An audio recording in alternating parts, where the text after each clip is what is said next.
who are joining here. And good afternoon to colleagues here in Thailand and possibly from elsewhere in ASEAN. Thanks very much for joining us. My name is Simon Grimley, and I work with the International Cooperation Division at Thailand's National Science and Technology Development Agency, or NSTDA, or NASDA, depending. We have a full program ahead of us. So let me just briefly walk through the agenda to let you know how today or this afternoon's info session will unfold. What we'll be discussing are basically opportunities for Thai researchers that are offered by the Marie Skłodowska-Curie Actions Postdoctoral Fellowships, or MSCA PF for short.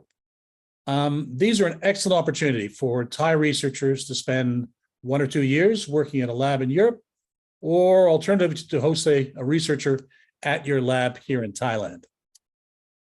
We are very fortunate to have 4 excellent speakers joining us today.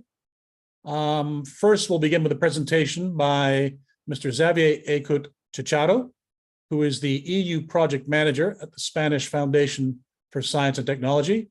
And he'll provide us with an overview of how the MSCA program works, evaluation criteria, what the evaluators are looking for in terms of a good proposal, and so forth. And then we'll turn over to Dr. Joaquim Capablo Sese, who is also from Spain, and he's going to be sharing the perspective of an organization in Europe that hosts MSCA Postdoctoral Fellows. Dr. Joaquim is the R&D manager at Campus Iberis in Spain, and he's also an EU project promoter. And then you'll hear from 2 Thai colleagues. They are outstanding researchers in their own fields, and they've been successful in applying for the MSCA. And they're going to share their experience, their thoughts on how to be successful in applying for a fellowship, how the MSCA benefited their research careers. And so you'll learn from them, what the program's all about from a hands-on perspective. They are Dr. Panprampoi Namprachan Franz from Biotech here in Thailand, and Dr. Radichak Rongsiwiwut from Sarinakarin Wirat University in Bangkok. Now, before we get started, I'd just like to introduce you to our dear friend and colleague from Euraxis ASEAN. Her name is Dr. Jenny Almaco, and she is the co-organizer of today's info session. So, Jenny, a few welcome remarks from you. Thank you so much, Simon, and thank you so much, NASDA, for yet another partnership, especially with this program, the Marie Skłodowska-Curie Actions Postdoctoral Fellowships. So I just wanted to welcome everybody, but also to introduce to you the organizations that are represented here. The first organization is the Marie Curie Alumni Association, Dr. GB, Dr. Rutachuk, and also Dr. Joaquin, who is now the chair of the Spain-Portugal chapter. We are all alumni. And the vibrant MCAA community brings together all career stages from all disciplines, and we really encourage networking and cooperation. So MCAA is a major platform which we hope that those of you who will apply and be successful will also become a part of. So it is there to contribute to shaping science policy in Europe and beyond, providing career development opportunities, and supporting the wider research community as well. So please get in touch with us because there are also other activities that you might be interested in. The other organization is MSCA Net. Both Javier and I are part of this, and also Simon as well as an NCP. And this, the main objective is to facilitate the transnational cooperation between national contact points. So of course, Simon is representing Thailand, I'm representing the Philippines, and Javi is of course representing Spain, but we also learn from each other as well. So that is one other network that's here. And of course, last but certainly not the least, is Euraxis, which is the initiative of the European Commission that supports researchers' mobility and career development and enhances scientific collaboration in Europe and beyond. And today with the MSCA, we hope that it tells you that there are support systems that are in place in Bangkok, in Thailand, with NASDA, NASTA has been very active and has done so much when it comes to promoting career development and research and excellent science as well, and also MCAA and MSCA Net, and of course with us at Your Access. So please do keep in touch with us if you have any questions, and we really hope with the excellent researchers here in Thailand that we can help you so you can be successful in your MSCA postdoctoral journey. Thank you so much. Simon, back to you. Thank you very much, Jenny. Now, just before we move to our first speaker, please note for all of you joining us today, we will be sharing a recording of today's webinar, as well as the presentation files from our speakers, and they will be sent to you by email to all of you that joined today. They'll be sent to you by email tomorrow. And also, I'd like to encourage you to ask lots of questions. We've got, as I say, some great speakers, and here is your opportunity to learn really what makes the MSCA PF a very attractive program, I think, for researchers in Thailand. You know, we've got people who have got plenty of experience and can share with you, you know, advice, suggestions, etc. So please ask lots of questions. We've also set aside some time towards the end of the webinar for an open Q&A, but please feel free to ask questions as we go along. So let's get started. It's my pleasure to introduce you to our first speaker today, Mr. Xavier Ekut Chicharo, who, as I said earlier, is the EU project manager at the Spanish Foundation for Science and Technology. So Xavier, the floor is yours. Thank you very much, and thank you for the invitation to share this time with you. So let me go and share my content. I hope it's all working fine as in the trial.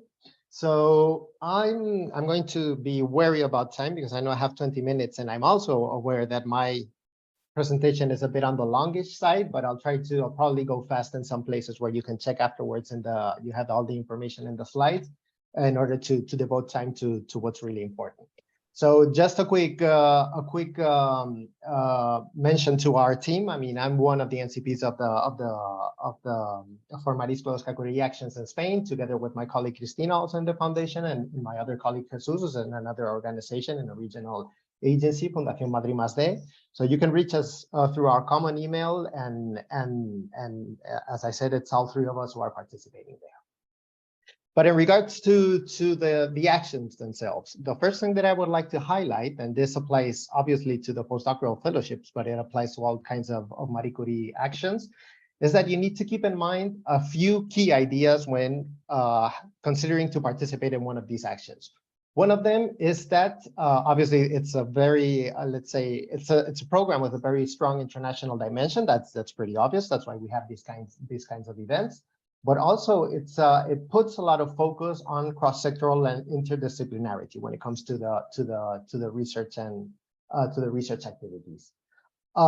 There's one thing which makes it particularly appealing to researchers, I assume, which is that the fact that it's completely open in terms of domains. So it's a completely bottom-up approach. It's open to any field of knowledge, and a very, very crucial element, which is that you have to think that it's not only a research project, it's all a research and training activity. And this is something that I will probably say a couple of times along the presentation. So all in all, it's a program which obviously is looking to have an impact on the careers of the researchers who become the fellows, who are funded by the actions. But it also looks into having some impact on the institutions. That's why it's so important to find a nice match between the researchers and the hosting institutions, or the beneficiaries, and the rest of participants. And of course, as it's a research, it does have a research content. It also has a strong emphasis on the RD&I impact. I'm going to go through a couple of relevant terminology that you need to be familiarized with, basically in any kind of, let's say, European project, but there are some particularities to the MSCA actions that are probably important to highlight. As I said, it's completely open, so it works based on different panels. You can see all the panels that to which you can apply, that you can send your proposal. And we also add the other funding program related to atomic energy and to nuclear research, which are the Euratom areas. Another important element to keep in mind is that the way that the budget works within these actions is based on what we call unit cost, which means that we have a fixed amount for different parts of the budget of the funding requested. I will show with a bit more of detail afterwards. And based on the length of the duration of the proposal, the budget goes aligned with this different unit cost. But as I said, I will show you the example afterwards. This call is open like all the MSCA yearly. So we currently have, since the 12th of April now, the 2023 call open, which will remain open until the 13th of September. And this is an estimation of the timeline of how things would work if you decide to present or you participate in a proposal within this call. After the 13th of December, probably around February, and please bear in mind that these are tentative dates. Whatever the research executive agency page says is what's the I mean, it's the, let's say the real information, but this is the current estimation of what will be happening. So around February, the applicants, successful applicants, would get their replies, their confirmation of the funding.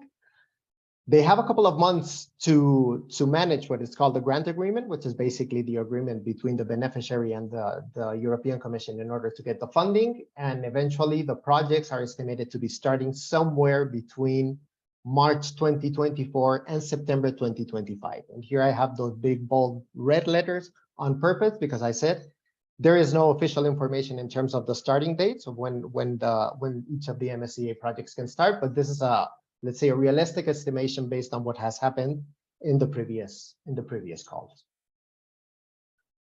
More important terminology, I've already mentioned beneficiaries. Who are the beneficiaries? It's always a legal entity located in a member state or an associated country to Horizon Europe, meaning in general, an organization in Europe. And this is the organization which will be receiving the funding, which will be hiring or recruiting the researcher, and which will be also have the, let's say, the legal commitment with the European Commission through the sign of the grant agreement. Sorry, I have a dog barking. Hey. Associated partners are the other kind of organization participating here. Apologies for that. I have a puppy at home. I cannot control it very well. So the other kind of organization.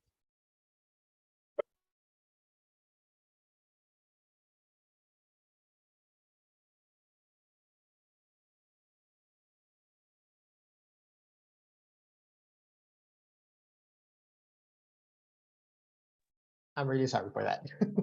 So the other kind of participants would be the associated partners, which can be located anywhere in the world, and they can act as hosts of the researchers at the premises for training activities or for complementary research activities needed for the implementation of the project.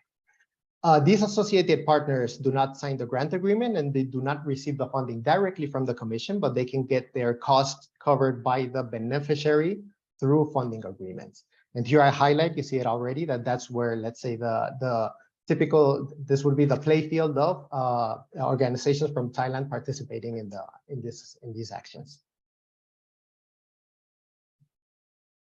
More relevant terminology, and is that, as I said, MSCA has a very strong intersectoral focus. So we can have organizations from the academic field or from the non-academic sector. How is this defined within MSCA? Well, the academic sector, as you can see there, are higher education establishments, both private and public. They are research performing organizations, both public or private, non-profit organizations, and the international European research organizations. And what is the non-academic sector? By default, it's everything that it's not in the academic sector. So obviously, everybody will be thinking about industry, small companies, SMEs, but also large enterprises, but it goes beyond this. It means also public administration. It means also hospitals, museums, NGOs, and things like that. And as you can see there, as an associated partner, an organization in Thailand could be both from the academic sector or from the non-academic sector.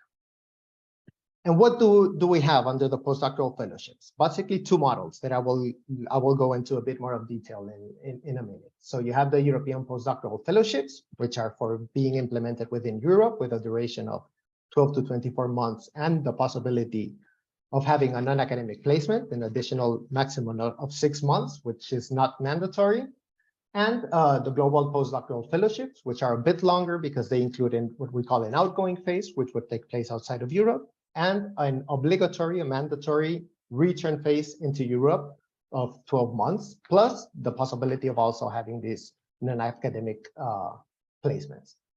Things to keep in mind in terms of thinking to participate is that a potential fellow can only apply with one project, either a European fellowship or a global fellowship. There are restrictions. If you have participated before and you got a, let's say, a score below 70%, you cannot resubmit the same proposal in the following year. And as I already mentioned, this non-academic placement, which is a way in which the Commission is trying to foster this intersectoral collaboration, is not mandatory. And how do you apply? As I said, you have the beneficiary in Europe, the organization which recruits, receives the funds, and signs the grant agreement. You may have associated partners. In the case of the global fellowships, this will always happen because you need the associated partner as the organization where the outgoing phase will take place. Sectors, the organizations can be both from the non-academic or the academic sector. And from the side of the researchers, there are two key figures, obviously the fellow, so the candidate to receive the MSCA, and the supervisors within the organizations. What let's say eligibility rules you have from the side of the researchers side? There are three things that you need to keep in mind in order to see if you are eligible for participating. One of them is the research experience.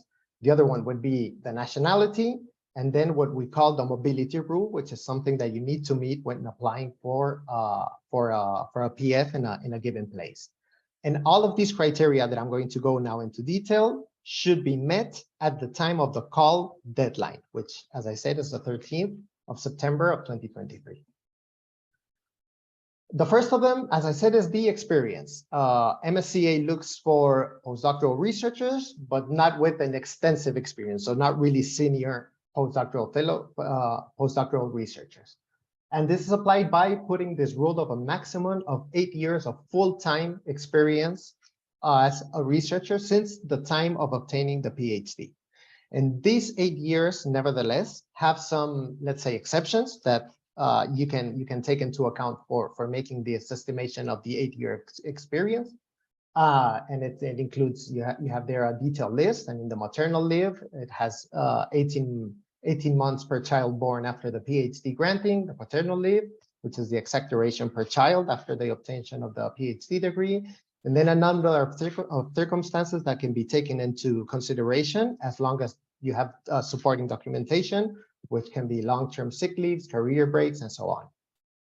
And one important note is also related to third countries, and it is that for nationals or long-term residents of member states or associated countries to Horizon Europe, if they have returned in the last 12 months back to Europe or are still in a third country, the experience that they have had as researcher in the third country does not apply when applying for the European fellowships, not for the global fellowships. In any case, I understand this. I mean, in the first news, it's kind of a mess of an information, but we have some resources that you can use to make this estimation to see if you comply with this maximum 8-year full-time experience. And you have there the links to the guidelines and to a self-assessment tool where you can play around with your particular circumstances and see if you meet this criteria. And I said that the other two eligibility criteria were nationality and the mobility rule. So here I go into detail. In the case of the European fellowships, one important thing is that it's completely open to all nationalities. There are no restrictions whatsoever, which means that any researcher from Thailand could actually apply to a European fellowship. The mobility rule that I mentioned, what it says is that if you are applying to go to a given country, you cannot have been in that country for more than 12 months along the last 36. So 1 year of the last 3 years in the place where you are requesting to go with your European fellowship. You also have this 8-year experience, maximum 8-year experience limit. And as I said, these projects are implemented in a European organization with a duration of minimum 12 months and a maximum of 24 months. And there is this possibility of having secondments along the implementation of the project, which is short stay. I mean, apart from the short stays, you have the secondments, which are a little bit longer. And as I said, normally are linked to training activities or to additional research activities needed for the project. And these can take place anywhere in the world. Yeah, and there is the limitation of 1/3 of duration of the entire project. And as I said, in the European fellowships, you have this possibility of including a 6 months placement in a non-academic organization, which should be hosted in a member state or an associated country within Europe. One example to try to give it a bit more clear, it could be a person that could apply for a European fellowship from Thailand. You have a researcher who has a Thai nationality, who got his or her PhD degree in Thailand in 2017, which means that it's less than 8 years on the 13th of September of 2023. And here I added that this person is living and working in Italy since 3 years ago and is applying to go to Spain. I mean, it could be this person could also be in Thailand. There would nevertheless not be any kind of problems if let's say the country of destiny is Spain, because it completely meets this mobility rule that I mentioned. What about the global fellowships? In the case of the global fellowships, there is a restriction in terms of nationality, which is that it's open to researchers from member states and associated countries, or researchers with any nationality, but with long-term residence in a member state or an associated country. In this case, the projects are a little bit longer because, as I said, it's composed by an outgoing phase, which can be a minimum of 12 months and a maximum of 24 months, plus 12 months of obligatory return phase into the European organization, which will be the beneficiary. In this case, there's also the same mobility rule about not being in the country for more than 12 months of the last 36 months, but this mobility rule applies to the country in which the outgoing phase is going to take place. And once again, you have the possibility of having this secondment also obligatory under the outgoing phase, and up to a maximum of 1/3 of the duration of this outgoing phase. And like in the case of the European fellowships, there's also this possibility of adding up a 6 months placement in a non-academic organization at the end of the project, and as I said, in a non-academic placement within Europe. Again, to try to provide a bit more of clarity to all this mismatch of rules, this could be an example. Again, a researcher from Thailand, but this happened to do his or her PhD degree in Portugal in 2017. This person has remained in Portugal for 6 years after the PhD, which means that it's a long-time resident. That's why this Thai citizen could apply it for a global fellowship. But it happens that in January 2023, this person went to, put there as an example, Chulalongkorn University. And this person could apply for a global fellowship where the beneficiary, as I said, should be the European institution, in this case, the University do Minho, for example, but the outgoing phase, and thus the associated partner, could still be the Thai university. And the project would have this structure: 24 months of the outgoing phase taking place in Thailand within the institution, with the 12 months of return into the Portuguese organization. What about the budget? As I said, the way that the budget is calculated for each of the MSCA postdoctoral fellowships is based on unit costs, which are defined by the European Commission and by different kinds of cost types. We have two major categories. One is, which is basically the contributions for the recruited researcher, which at the end of the day, let's say, go into the salary, but I'll provide, let's say, some things that you need to keep in mind when making this calculation.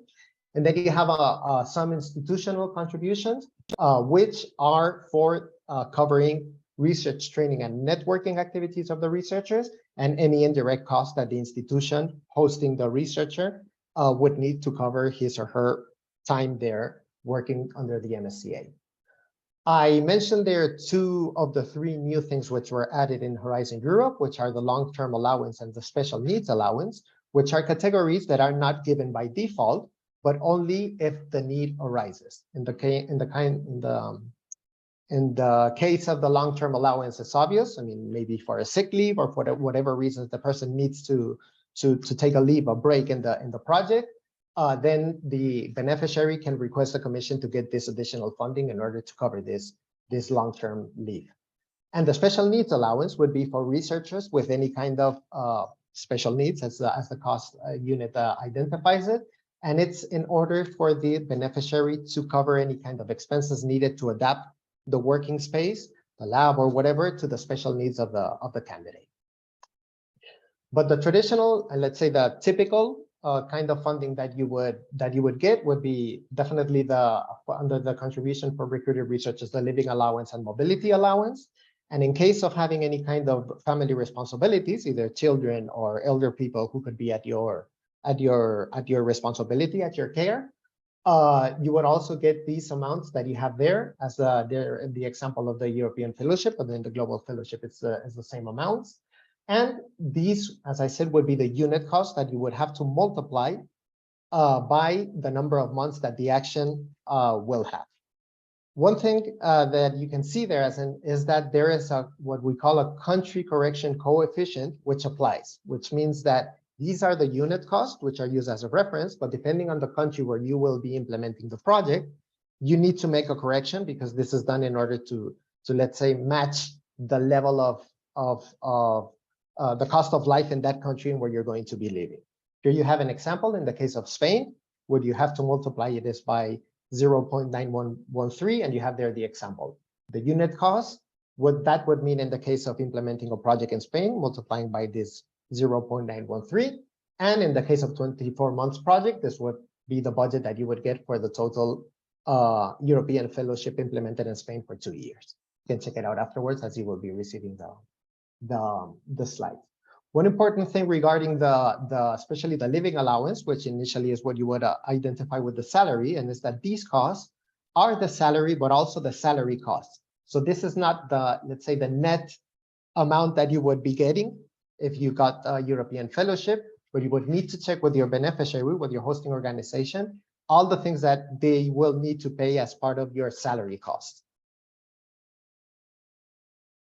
Now I'll start to go fast because I already heard the alarm that I got my 20 minutes. So you have, just for you to be aware of it, when you apply for the project, you have 2 parts, what we call the administrative part, which is the part A that is filled online when you present the proposal. And you have the part B, which is really the hardcore part of the proposal. And it's where all the technical information is.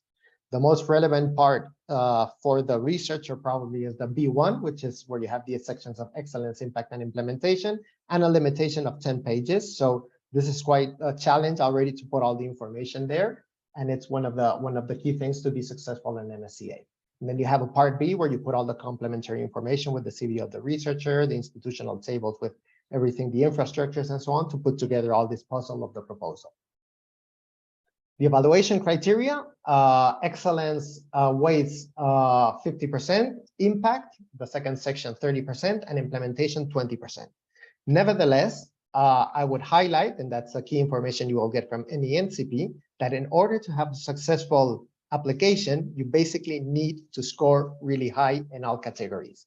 Because if you have perfect score in excellence, perfect score in impact, but implementation is weak, you will most likely not be able to receive the funding, because this is an extremely competitive call. So basically, you need to go for 100% in all of the actions.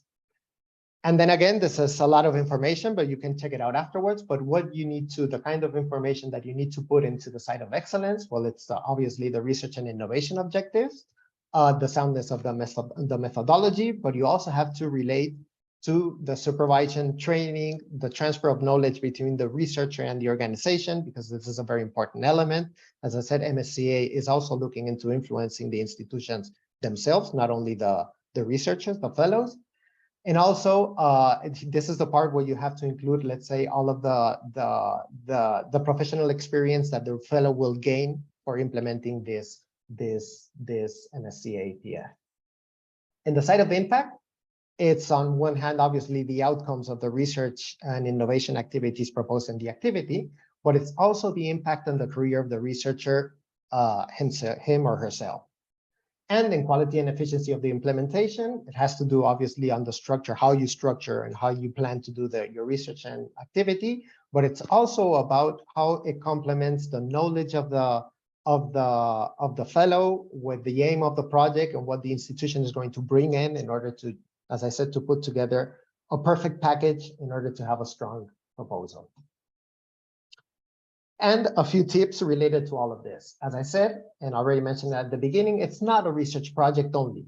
It's a research and training project. You need to work on on how the MSCA is going to be developing the research capacity of the fellow, of course, but as I said, of the organization hosting the fellow also. It also focuses on how the project is going to be developing the technical skills of the researcher, but also wider career development considerations and also building transferable skills and improving the employability of the fellow. And the way that this is best done is that the proposal should always be ideally prepared together by the researcher and the supervisor representing the host organization. But I would even dare to say that it's probably a good practice also to involve other structures of the institution. In the case of Europe, because of the participation in the framework program, the European framework programs, it's quite usual that in European institutions you have something similar to the European Project Office. So it's nice to probably engage them also to complement this part of the infrastructure of the institutions and so on. And very quickly, and now I finish, a few resources to keep in mind. Obviously, the funding and tenders portal, which is the place where you will be applying for the project, but you also have all kinds of information related to the calls. You also have frequently asked questions, which are very useful in order to answer some doubts which might arise while you're preparing your proposal. And it also has a tool for looking for partners who are looking to implement for postdoctoral fellowships. MSCA Net project, as mentioned by Jen, here I'll mention that you also have information on expressions of interest from research teams in Europe looking for candidates to apply. But you also have some very useful documentations like the handbooks, which provides you very nice tips for filling in the different parts of the proposal, the excellent impact and implementation sites. As part of the MSCA Net, I will highlight this tool that was created at the beginning of the project and will be running for 1 more year at least, which is a matchmaking platform where you can look for partners for your project. And in the same way, Euraccess through the hosting offers also the possibility of identifying research teams interested in preparing together with a fellow, candidate to become a fellow, to prepare one of these proposals. And that's definitely all from my side. Sorry for the barks. Thank you very much, Xavier. I know it's a challenge. It's a lot of information to get through in a relatively short time, but I think you've certainly covered all the key points. Maybe just I wanted to reinforce something you'd said, or 2 points you'd made, which sort of makes this program unique amongst the many funding programs that Thai researchers can apply for. And that's number one, that it's bottom up, so that it's, every discipline is basically covered. So you choose the topic with your host in Europe. And that's something that's, I think that makes the MSCA PF unique. And also, as you say, it's not just a research project, but a training project as well. Maybe just on that point, could you sort of give some examples of what kind of training might be built into a research or a PF proposal? Yes, normally, and I would guess that maybe Joaquin is going to touch on those things. So there's nice practices that they have at Campus Iberus. But of course, as I said, the trainings would definitely include, let's say, technical trainings. I mean, if you need to learn or apply a certain technique in your research project, it would include these kinds of technical trainings, which would go for, let's say, the research skills. But then you would apply any kind of training which is in order to foster the professional development of the researcher and looking to transferable skills. So it could be about communication. It's a very traditional thing.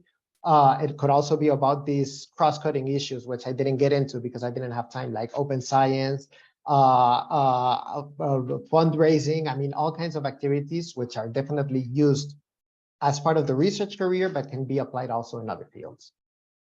Good, thanks. And you basically work that out with your host as part of your proposal development. Yeah. Yes, because so actually, you have a lot to say, in other words, on the training.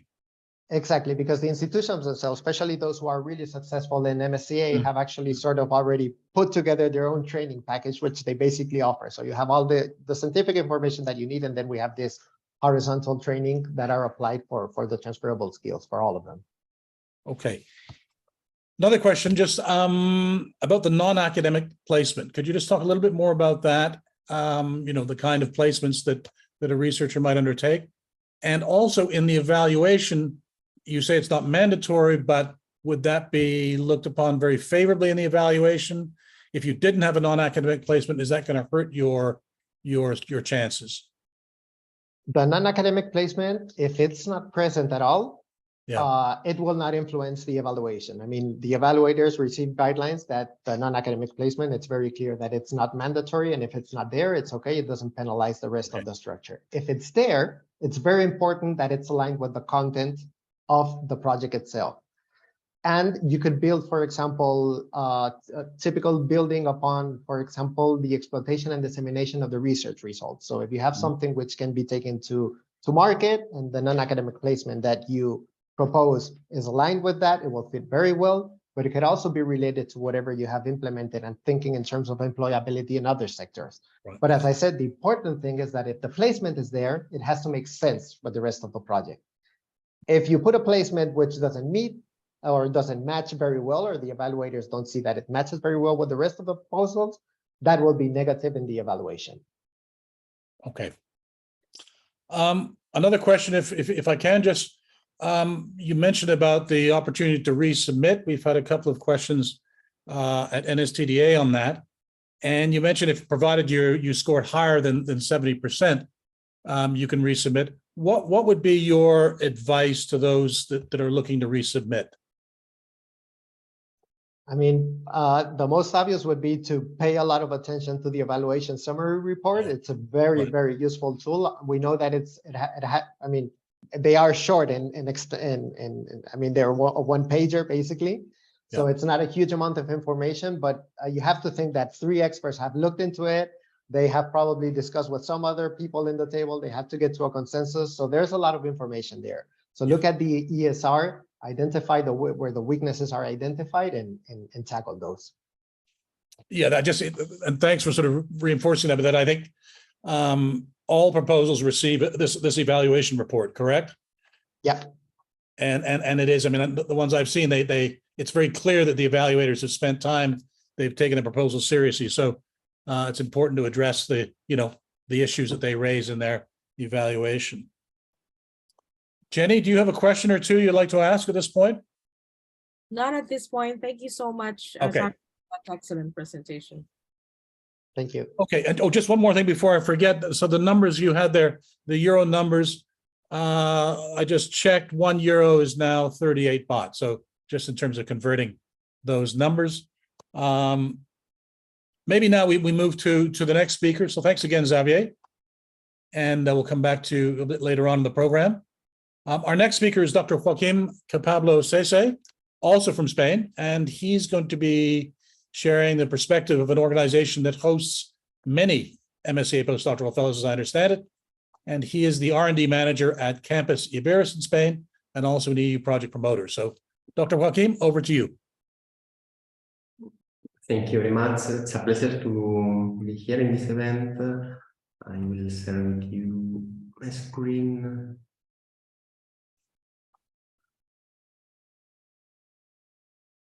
Okay. So as you mentioned, I work for Campus Iberus as project manager of Iberus Experience. That is a postdoctoral program for 11 postdoctoral researchers living in our organization. That for 3 years. And Campus Iberus is a campus of excellence, international excellence in the Ebro Valley,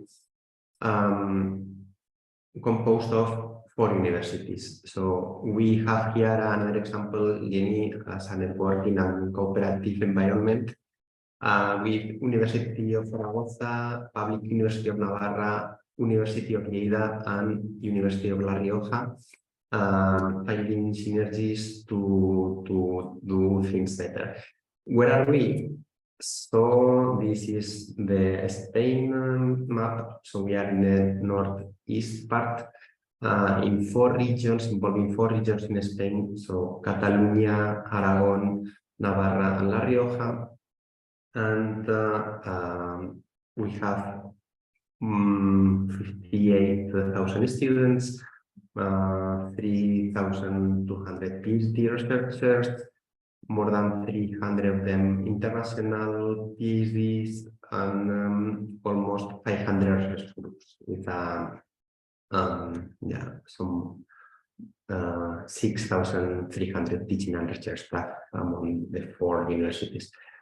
Even furthermore, we have cross-border cooperations with France, so region of Aquitania and Mid-Pyrenees, and even we have an office in Colombia, in Latin America. So, which are our principles? So, we have 4 main strategies. So, one is specialization. We have 5 strategic areas: agro-food and nutrition, energy and environment, health technologies, social and territorial development, and circular economy and bioeconomy. Then we went on aggregation, so education and research and innovation capacities, research resources, alliance with stakeholders, and mobility. So we have great impact on mobility of students, university staff, and also for talent attraction programs for PhD and postdoc. And then internationalization will focus also on that, not only in Europe, but also in Asia or Latin America with our office in Colombia. So which are of areas of activity? So with our framework of internationalization, we have 4. So research, innovation, education and training, and international excellence. So for research, we have a group of research groups in which they collaborate together. So they have to be at least of 2 different universities or consortium with strategic action plans. We give them some support for European project applications. So we identify goals, we give them trainings, we give them support when applying. And then we have also some doctoral schools in the Pyrenees, in Jaca, once per year. We join together the PhD programs of the 4 universities with the PhD researchers presenting the research and having also some trainings in these doctoral days in transversal skills as communication, storytelling, how to have a high impact on your publication. So these are some examples of training they receive in these doctoral days. We work also on innovation. So we have this university business cooperation, intersectoral. So we have collaboration with companies as Santander, industry-oriented, with some prizes on entrepreneurship, supported by Ipsolum, that is a company from MSCA of Spain, and even innovative learning teaching practices. Then we have our education and training activity with some joint PhD degrees and joint master degrees. Also, we have vocational and industry-driven with an academy on circular economy and raw materials training, and even on entrepreneurship and European projects, and some other international training programs, for example, with Colombian universities.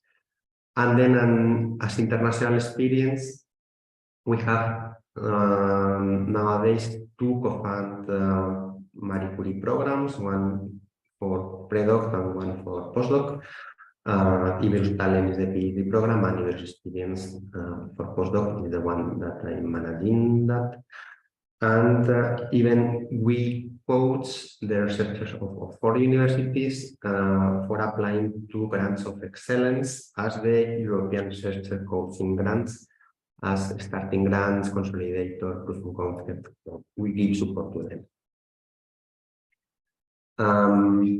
The examples of 4 research groups. So we have the 5 research strategic areas with 49 research groups, more than 750 researchers in the 5 strategic areas of the campus Iberus. Then, as mentioned before, we have this talent attraction Marie Curie programs of fund Iberus Talent with 36 PhD in 2 areas of knowledge. In this program, we focused on agro-food, nutrition, and health technologies. And in the case of Iberus Experience program, we have 11 postdoc in the 5 areas of knowledge of the campus Iberus consortium.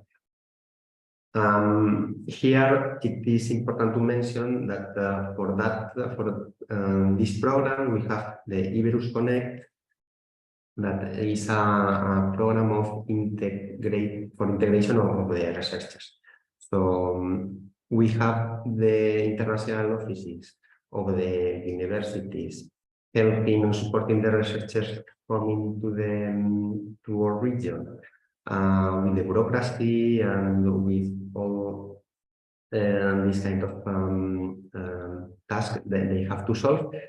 But we want to be a step forward and help them to integrate in the society. And for that, we established a program putting together mentors and mentees. The mentors are the researchers, international researchers with experience in our region for some years, and they help the new incomers to our regions to integrating in the day-by-day life or activities. Then we have networks, so we are speaking here about networking and cooperation. So we have the networks appearing in the slide about the different topics: circular economy, energy, medical technology, agricultural productivity, sustainability, and even we also have activity in the Interactiva cross-border projects, European initiative in which we establish cooperation in agro-food, nutrition, health technologies, and energy and sustainability. And then the education and innovation projects, we have the Erasmus Plus, in which we have international mobility of students and staff of 4 universities that is growing year by year. And this mobility is not only at the European level, but also at Colombian level. So Latin America, we have even some exchanges with this area of the world. Also, we have a strategic partnership with 2 projects with Inclusive Schools, PF, and Women in Power, Leadership and Empowerment in Traditional Sectors. Also, Knowledge Alliance, Circular Bioeconomy, and also we have a European University Alliance, UNITA, involving 7 universities and 3 of the specialization areas of campus. So thank you very much. Any question, I will be glad to answer. Thank you very much, Dr. Joaquin. So clearly, your campus Iberus, has a lot of experience in hosting international researchers and can offer a lot to researchers who do come to Campus Iberus. Can I ask one question? What if a potential MSCA PF applicant was to approach you or your campus? What would you be looking for in terms of the candidate's profile? What would you want to see in their proposal for coming to Campus Iberus? So as Javier was mentioning, so excellence, so an excellent project. We usually in our projects, we want the researchers to be the ones building the proposal. So they have to speak with the hosting groups and collaborating to develop a proposal that has sense in the hosting groups. but the idea has to be from the researcher proposing the project, not like an input from the hosting group. Mhm. And then with in terms of excellence, impact, and good implementation, with impact, not only an international level, but also considering regional level. So we are 4 universities, and it is important for us that we have a regional level in the areas of interest of our area.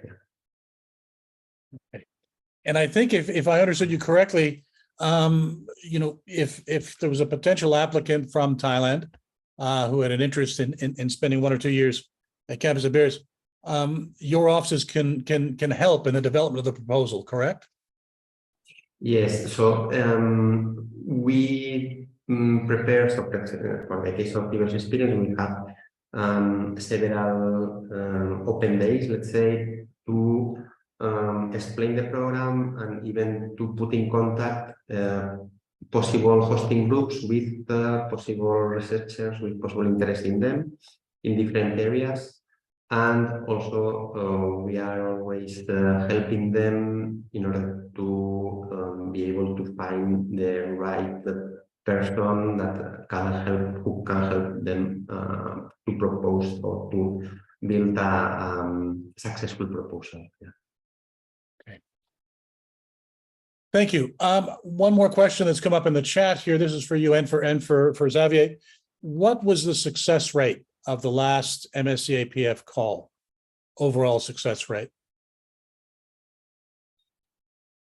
Xavier, I think you will have the number. Yeah, so in a case, I have to admit, I have such a lousy memory for numbers, although I should know that by heart. I think it's around 12% success. Yeah.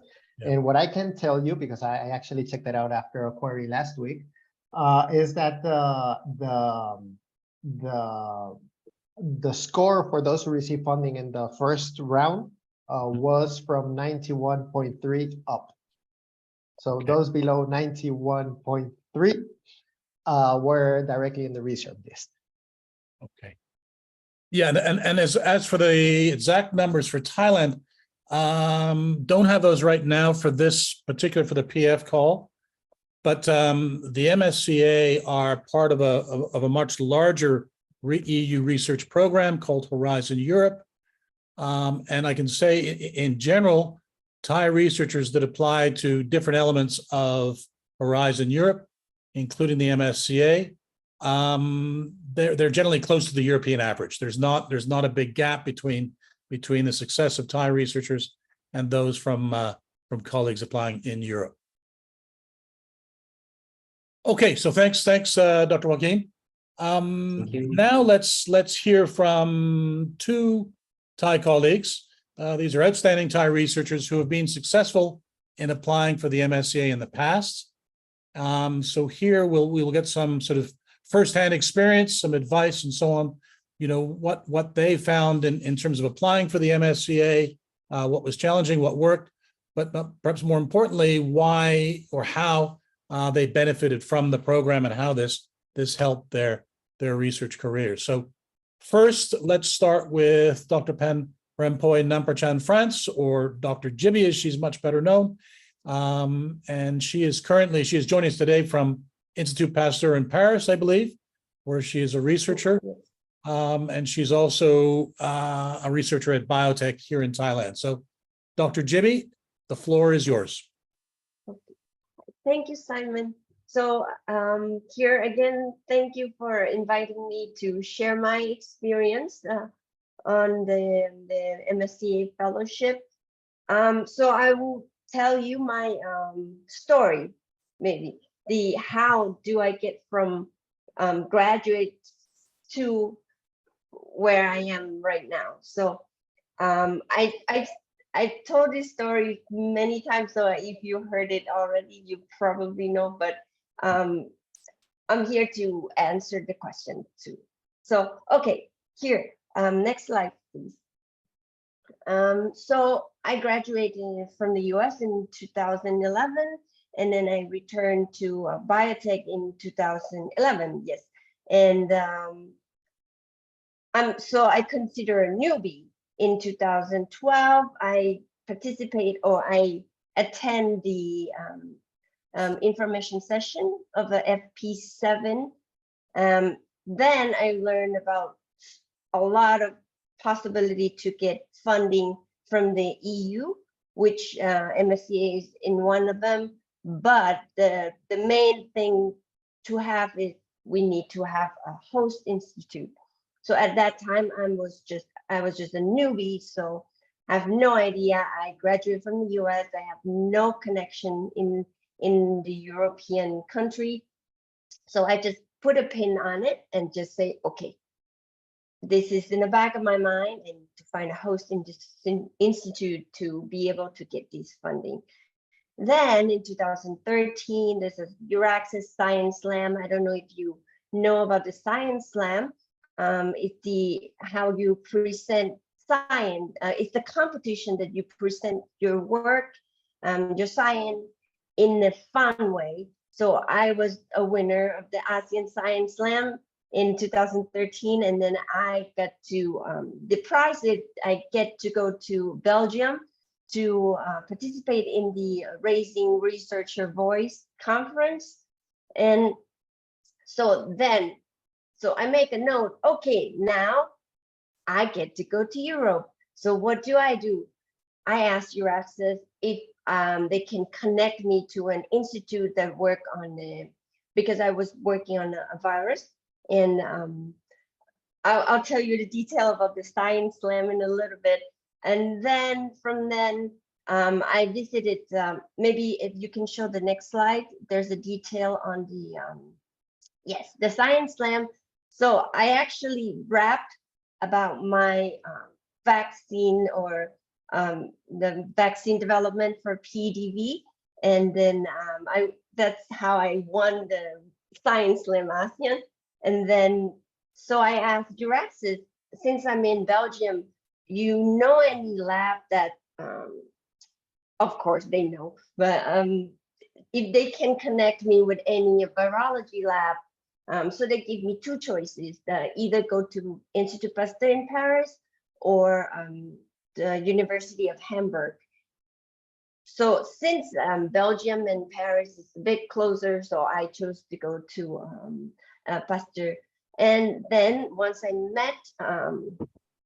get into Pasteur, then I get to go to talk to several researchers here, and then we click. So we agree that we will submit the Thai Fungal Fellowship. So I know I'm not there at the Marie Curie yet, but it will get there. So I'm just telling you the timeline. So to show you that to get to this, for me, it takes a few years in the making. So if you go to the next slide, please. Then during this time that I was granted the Thai Fungal Fellowship, then I was in a Pasteur, and then we building up the network between Institut Pasteur and the biotech. Then my boss, Dr. Frederick Tongji, was joining the International Board Advisory Board in biotech since 2015 and 2018. And then during this time, we have exchanged director from biotech visiting Pasteur as well. We built a strong network. And if you can go to the next slide, please. Then in 2015, I was also participating in many things in vaccinology course at Pasteur. And then during this time, I built my, how can I say, I developed my proposal during this time. And then in 2015, I submit my Marie Curie proposal. Then I got granted. And then with all this strong network that we've been built throughout the year, another researcher, Dr. Nitsaras, also submit the Marie Curie Rise with Pasteur, and then we also granted that Safe Aqua And then in 2021, with all the research that we've been doing throughout the years from piggyvax, my Marie Curie project, until vaccine for COVID, Sept. Now we also are co-owner of patent between Institut Pasteur and biotech. So this is the long story from 2012 until 2021, and now 2023, we are still collaborating in the vaccine development project with biotech and Pasteur. So that's I'm still currently here at Pasteur, but also with biotech as well.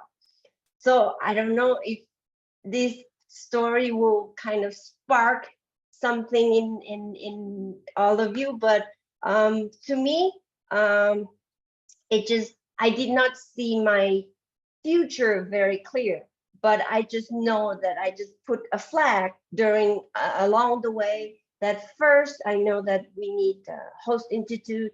Then during your access, I find my host institute, and then I just slowly developing this proposal. So it takes, let's say, for 2012, so 4 years roughly in the making. So I mean, if you start it out and then you realize that, okay, this is the step that you have to take, don't be discouraged. It will take some time, but I think if you slowly see your flagpole everywhere, then you get to your destination. So I'm in my last slide. I think, like I said, science, no country. This is not my thing, but this is the quote that I love, because science, no country, because the knowledge belongs to the humanity, and this will be the torch that illuminates the world. This is the word from Louis Pasteur. And I think Marie Curie and all the funding from the EU that help us collaborate between the country, this is also help illuminate the work. So thank you. If you have any questions, I know I go quite fast because I've been presenting this many times, and this is my story, and I mean, it works, it happens. So yeah, please don't be discouraged from all of the big file of the proposal that you need to prepare, but if you put your mind to it. Thank you. Thank you, Jimmy. Yeah, I mean, I've heard your story a few times, but it's always inspiring. And I think what is all, I'm reminded when I see your slides again, just the fact that how one opportunity led to another. Yes. Slowly you built up, and then each experience you had that brought in new opportunities for you. So let's come back to that point and maybe a few other discussion points. But perhaps first we can hear from Dr. Rudichuk, and then we can open up for general discussion. So thanks again, Jimmy. Thank you. Let me now introduce you to another Thai colleague. He is Dr. Rudichuk Rongsiwiwut from Sirinacharin Wirot University here in Bangkok. He is also an MSCA fellow, not from the same program as the MSCA PF, but something similar. So I think he can share some insights into what the benefits of the MSCA are. So, Dr. Rudichuk, over to you. Thank you very much, Simon and Jenny, and also Nasta for inviting me to share this experience to all of you now. Can you see my slide? It's coming. Okay. Like Simon explained to you before, that my program is different from what you are going to apply now. Actually, and the grant, I mean, let's say that the scholarship that I received, that was quite long ago, since 2008. You can see from here, it's because of just right after I finished my PhD. So the grant that I received is Industry Academia Partnership and Pathway, or IAPP. Quite different, but that was, let's say, a first door that opened me to several different things. And the project that we work together with the partners, the European partners, named Comparative Embryonic Stem Cells Research in Mammalians.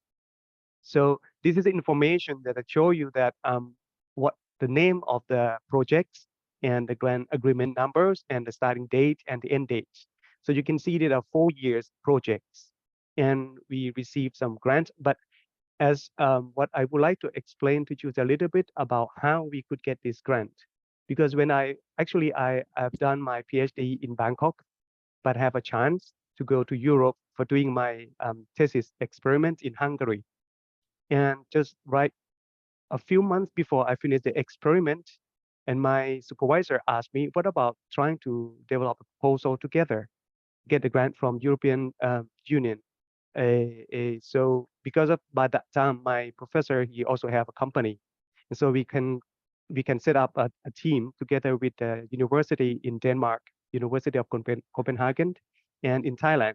So in this case, we can set up the project, and we can use the grant for mobilities and transfer the knowledge between academia and a company. So because of this, really bring me give me a lot of experience. So because I think I would like to give more time for you guys to for the answer and questions. So what I would like to show you that the benefit that I receive, that I get from Marie Curie action, is that I receive a very good recognition and networking. I mean, recognition from where? Especially from Thailand. Like GB just said, when when you get the scholarship, and this is a European scholarship, so it's really give you a good recognition, to give you spotlight. People come to you, and because of this grant that I received, and also work together with my friends, the alumni in Thailand and also in Southeast Asia. So we create a Southeast Asian chapter because of this. So we have a networking, and by chance, just last week, I've got a phone call and email from a Thai PhD asking me about how to apply for Marie Curie action. So really thanks to Jenny, because of I told the students come to attend this class, this meeting. And so, and because of that, because of this grant, it's give me the opportunities for working with different nationalities. In the same lab, I have friends from Scotland that very good for me, not only for working, but for practicing my English. So you may know different accent, they have very different. I have a roommate from India.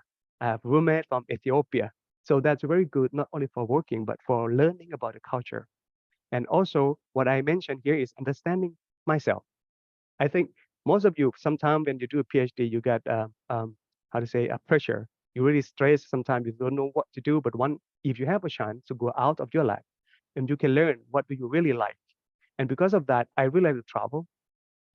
I stay and I work in the laboratories about 45 minutes from Budapest. But I always spend the evening after the work or on the weekend, just take a train to Budapest and enjoy the atmosphere walking, because that's what I cannot see in Thailand. So the last message I would like to give you, even though at the moment you have no connection, you have nobody knows in Europe, but at least people who are here in this session can help you, especially for Spain, because I'm also thinking about Spain. Even though I graduated more than 8 years already. So, but I'm working for helping my students to get the grant for going to either other country like Spain, or actually I'm just contact to researchers in Pisa, in Italy, how to collaborate the project about agriculture and medicine. So I hope that my experience can inspire you. And if you have any question, I feel free to help and support. Thank you very much. Thanks, Dr. Okechuk. Again, another very inspiring presentation. I think something you both touched on, you both emphasized, is just the opportunity that the MSCA, offers to really kind of, expand your current network, develop new networks, but also the personal experience, the fact that you'll be living in another country for some time. So I think that to me is whenever I hear from alumni, this this is a consistent message, I think, the fact that these MSCA really do, they open up your world. And as we heard from Xavier at the beginning, this is not just a research project. The MSA, offer additional training opportunities, et cetera, to really sort of round out your research career. Maybe just a question for Dr. Jibby and Dr. Redichuk. What did you find sort of most challenging about your application? And I ask you that because I hope you can both sort of tell us how you overcame that fear, that challenge, whatever it might have been. But what was your biggest challenge? Jibby, maybe you first. Okay. For me, I think the timing, because I prepared my proposal in July, mid-July. I remember I decided that I'm going to write my proposal in July 15, and then submitting the deadline is September 10. So it was such a crunch time, but I mean, it helps that I've been networked, or I've been here and developing my work and my proposal for. It's not particularly like I didn't have a goal to develop this into a proposal. I just realized that I could. So I mean, I already have data, preliminary data to do this. It's just I have to put them all in a good proposal in such a short time. So for me, if you could give more time for you to prepare a proposal that will relieve you of a huge stress, that will be a big help for you. I think that is my most challenging for me. But that challenge was not the program itself. It was just your own timing, correct? Yes. I mean, go ahead. So you asked for this challenge of the program itself? No, I think you answered it well, Jimmy. No, I just meant that Okay. there is time. It's just that maybe you knew about the program quite late, so you were under your own self-imposed time crunch. Oh yeah, and also because of during the 2015, we did some collaboration period that I was in Institut Pasteur for 10 months. So then I was so close to not be able to qualify for the 12 months. So like Xavier said, that you cannot be at this institute 12 months before you applying. So I was so close. I was like 11 months something. And so maybe if you have a planning, or if you get a short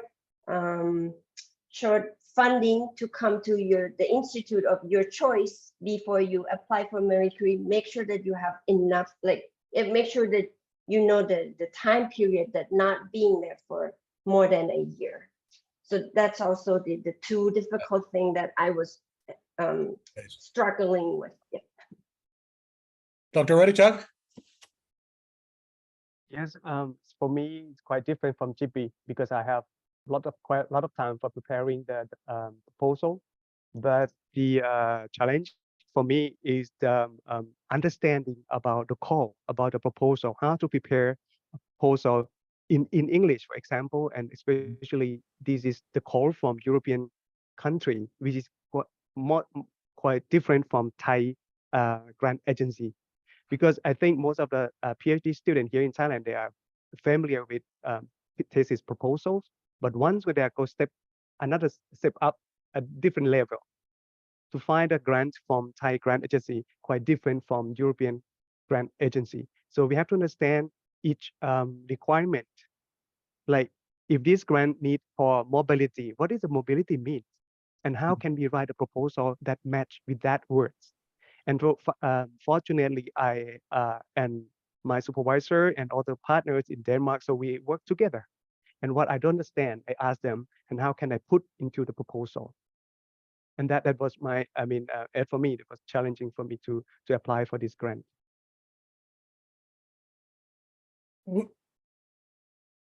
Would you what advice would you would you give to, say, a researcher from your university now in terms of applying based on, some of the difficulties that you found and so on? That's for you, Dr. Redichak. So if the audience listen to Xavier or especially I think Xavier presentation, he put quite more information about that, what can we get and what can we prepare, and like each country have let's say a group of alumni or center that can really assist you to do that. Because what I want to tell my colleague or other people, just when they're alone and when they know about this grant, and sometimes they think, what should I do first? And then that's something that they don't know what to do. Either they send an email to that professor that put the ad already in the website, on the website of European Union, or they can contact you or Jenny or GP or me. The first step that they have to start with. Sometimes they don't need to worry about proposal. They have to contact the right person first. Right. Yeah, and just on that, so as Jenny said at the beginning of the info session, there are lots of resources out there, and Xavier also highlighted some sort of. There are manuals for writing your proposal, etc. There's the MSCA, there's the national contact point. So if any of you are interested and not sure where to get started, please contact us, and we'll put all that information in a follow-up email tomorrow. But there are lots of resources out there. So if the program is at all interesting to you, don't be intimidated by the application process or the administrative requirements, et cetera. There are people to help you with that. So there's a question that's come in here, and I think I understand it, which is, could a Thai researcher spend a year in Europe, maybe working with their potential hosts and kind of refining their proposal, and then come back to Thailand and apply? Maybe that's for you, Xavier. Well, if it's exactly 1 year, it should be fine, because remember, it's 12 months of the last 36. Yeah. So, if you actually went for 11 months on one stay and 3 months on another stay along the last 3 years, then you would not be eligible for that country. Yeah. So basically, less than a year. Yeah. Yeah. Okay. And again, in the last 3 years. Yep. Okay, got it. Another question here, which I guess really has to do with the evaluation process. So is your list of as a researcher, as an applicant, your list of publications, how important is that in the evaluation process? Xavier or Wigan? Yeah. Experience first, please. Okay. For me, I don't think the number of publications will indicate you will get the fellowship or not, because I was quite still new. I was under 5 years at that time, and I don't have that much or that big of a paper. I think it's mainly on the project and the host, and how they see that your project and what you propose will likely to success.